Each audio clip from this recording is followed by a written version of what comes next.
World Cup fans in Qatar. أدخل لكم واحدة منها.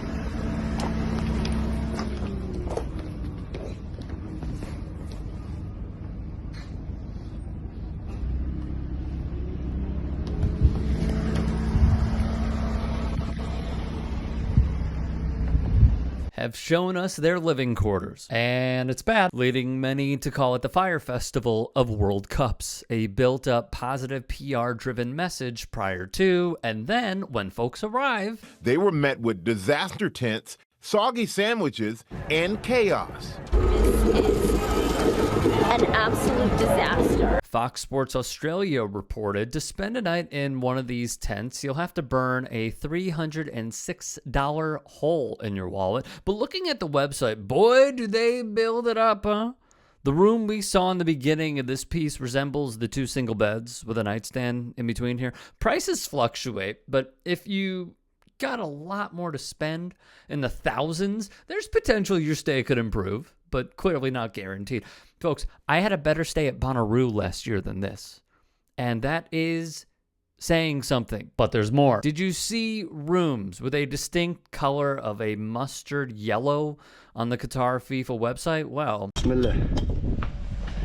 يلا دخلنا للكابين. كما شفتوا في البداية كما قلت لكم عندنا الثلاجة هذه، لازم المشروبات الباردة أكيد.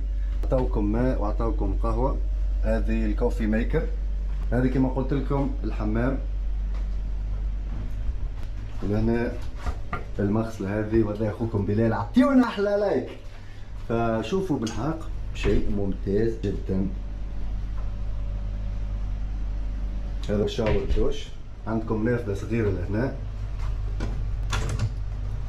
نجم تهوي البيت شوية يمكن. أيوة نجم تسلم على جارك اللي في الكابين الأخرى.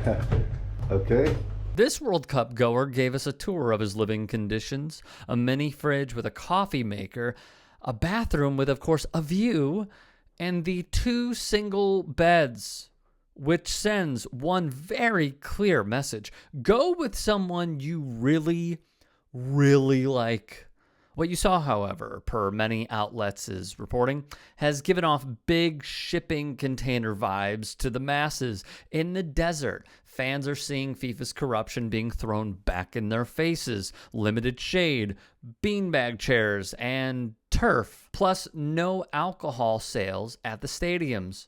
Only a very limited capacity in the country. The photo was taken last month after the author of the article spotted what they thought were shipping containers, and they go on to recommend it if you're willing to take a chance on an adventure, but warns against it if you want to be sure you'll get a good night's sleep. The expected number of attendees, roughly 1.2 million people. Thus, seeing all this, Juan Pablo Mestaz said Fyre Festival vibes. Lucho wrote the World Cup in Qatar is FIFA's equivalent of the Fyre Festival, and Luke echoed these sentiments. SB Nation wrote, repurposing shipping containers as temporary housing is vastly preferable than seeing huge villages rot and fall into disrepair following an event, but the nature of holding the World Cup in a location as hot as Qatar could really turn this into a huge health concern. Fans traveling from cool fall climates won't have adequate time to acclimate to the heat, and these small rooms don't seem to offer relief. On top of this,